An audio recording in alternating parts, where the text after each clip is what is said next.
Black beans. They have been grown and eaten in the Americas for over 7,000 years, making them one of the oldest foods humans have ever farmed.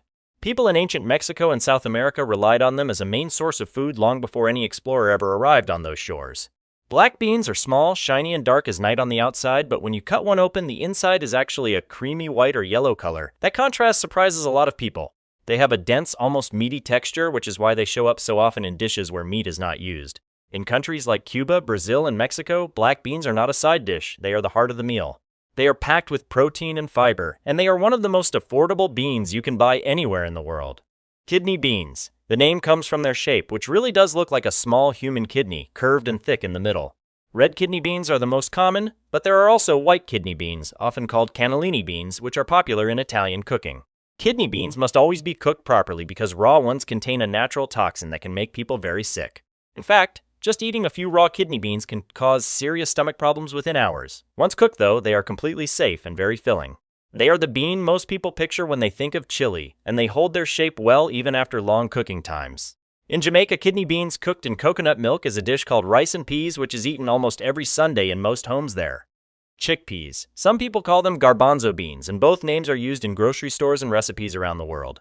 Chickpeas are one of the earliest crops ever farmed by humans, with evidence of people growing them going back 12,000 years in what is now Turkey and the Middle East.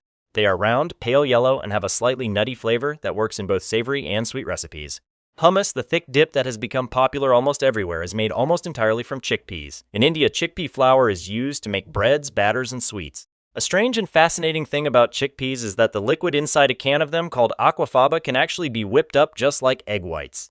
Bakers discovered this only in 2014, and it changed the way many vegan recipes are made. If you want to keep learning about everyday things in a simple and clear way, hitting subscribe only takes a second and helps us make more videos like this one. Pinto beans. Pinto means painted in Spanish, and when these beans are raw and dried, you can see why. They are tan with reddish-brown streaks and spots across the skin, giving them a mottled, almost artistic look. Once they're cooked, those markings disappear and the whole bean turns a solid pinkish-brown color. Pinto beans are the most eaten bean in the United States, which surprises people who assume kidney beans hold that title. They are the bean inside most refried beans, the thick spread served with Mexican food across North America. Pinto beans grow especially well in dry climates and have been a major crop in the American Southwest and northern Mexico for centuries. They have a soft, creamy texture after cooking and absorb flavors from spices and seasonings very well. Lentils. Lentils are technically in the legume family like all beans, but they are often placed in their own category because they look and cook quite differently. They are small, flat, and lens-shaped, which is actually where the word lens in science comes from. The curved glass was named after the lentil, not the other way around. Unlike most beans, lentils do not need to be soaked overnight before cooking. They go from dry to fully cooked in under 30 minutes, which made them a practical food for people throughout history who needed something fast and filling. Lentils have been found in Egyptian tombs and are mentioned in some of the oldest written texts ever discovered. They come in green, brown, red, black, and even orange varieties, and each type behaves a little differently when cooked. Red lentils, for example, almost completely dissolve and become a thick, smooth base for soups and stews. Navy beans. They got their name from the United States Navy, which fed these beans to sailors in large amounts throughout the 1800s and early 1900s because they were easy to store on ships for long voyages. Navy beans are small, white, and oval-shaped with a mild flavor that blends into almost any dish without standing out. They are the bean used in classic American baked beans, the kind that gets cooked low and slow with molasses or brown sugar until the beans become soft and the sauce turns thick and dark. In the United Kingdom, the canned baked beans that people pour over toast for breakfast are made from navy beans.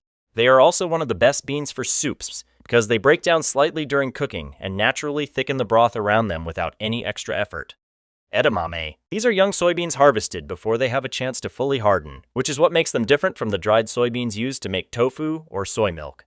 Edamame are bright green, slightly sweet, and have a firm but tender bite that no other bean really matches. In Japan, they have been eaten as a snack for hundreds of years, usually boiled in salted water and served still in the pod. You squeeze the beans out with your teeth and leave the tough outer pod behind. Edamame became popular in the United States mostly through Japanese restaurants, where they appeared as a free appetizer so commonly that many people grew up thinking they were just a restaurant thing. They are loaded with protein and contain all the essential amino acids the body needs, which is rare for a plant food. Lima beans. Lima beans have a reputation among children for being the most disliked vegetable on the dinner plate, but that reputation comes mostly from the way they were traditionally prepared, boiled plain with no seasoning at all. When cooked well, they are buttery, smooth, and rich in a way that few other beans can match. They are named after Lima, the capital city of Peru, where they were first cultivated thousands of years ago. Wild Lima beans actually contain cyanide, a dangerous poison, in levels high enough to cause real harm.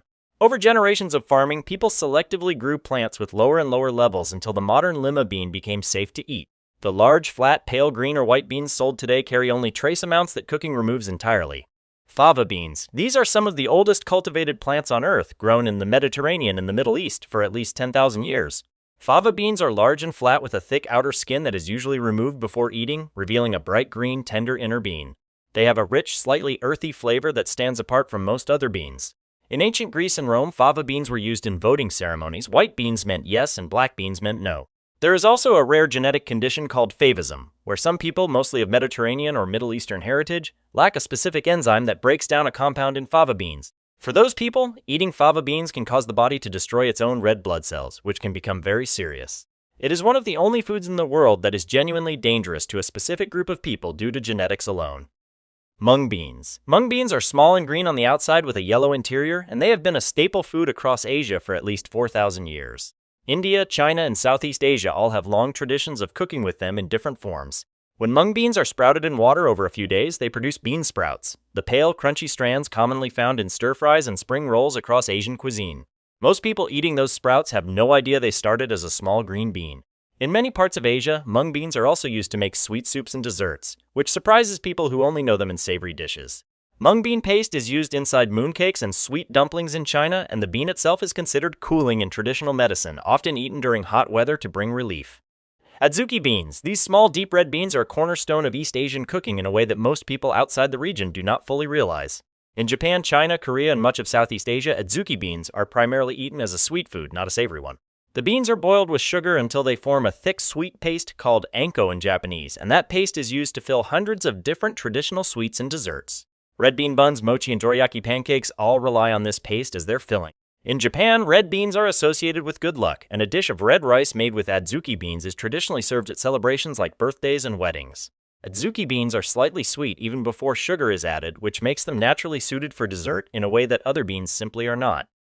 Black-eyed peas. These are not actually peas at all. They are a variety of cowpea and are fully classified as a bean. The name comes from the small black or dark purple spot on the side of each bean that looks exactly like an eye staring back at you. Black-eyed peas originated in West Africa and traveled to the American South through the slave trade, becoming deeply embedded in Southern cooking over the following centuries. In the United States, eating black-eyed peas on New Year's Day is a tradition tied to luck and prosperity, and the practice is taken seriously in many Southern states. The dish called Hoppin' John, which is black-eyed peas cooked with rice and pork, has been eaten on January 1st for generations. During the Civil War, black-eyed peas were one of the crops left untouched by Union soldiers because they were seen as food only suitable for livestock, which allowed many Southern communities to survive the winter on them. Cannellini beans. These are the white kidney bean, large and smooth with a firm texture that holds together in cooking better than smaller white beans do. They are used heavily in Italian cooking, especially in Tuscany, where the people have been called mangiafagioli, which means bean eaters, for centuries. Cannellini beans are the base of pasta e fagioli, a thick pasta and bean soup that has been a staple of Italians for generations. They absorb olive oil, garlic, and herbs in a way that makes them taste full and satisfying without needing any meat at all. In Italian cooking, they are often simply dressed with good olive oil, a little salt, and fresh herbs, and that simplicity is considered the right way to eat them. Their creamy interior contrasts with a slightly firm skin, giving them a texture that works well in both soups and salads where the bean needs to stay whole. Cranberry beans. When these beans are fresh and raw, they are one of the most beautiful beans to look at. Creamy white with bright red and pink streaks and speckles running across the entire surface. Once they are cooked, all that color fades completely and they turn a solid tan or brown, which is a shame, but the flavor that develops makes up for it. Cranberry beans have a nutty, chestnut-like flavor that is richer and deeper than most common beans. They are popular in Italian and Portuguese cooking and are the traditional bean used in many regional Italian soups and stews. In Italy, they are called borlotti beans. In Portugal, they appear in feijoada, though the Brazilian version of that dish typically uses black beans instead. Cranberry beans are also popular in parts of Turkey and the Balkans, where they have been grown and eaten for a very long time.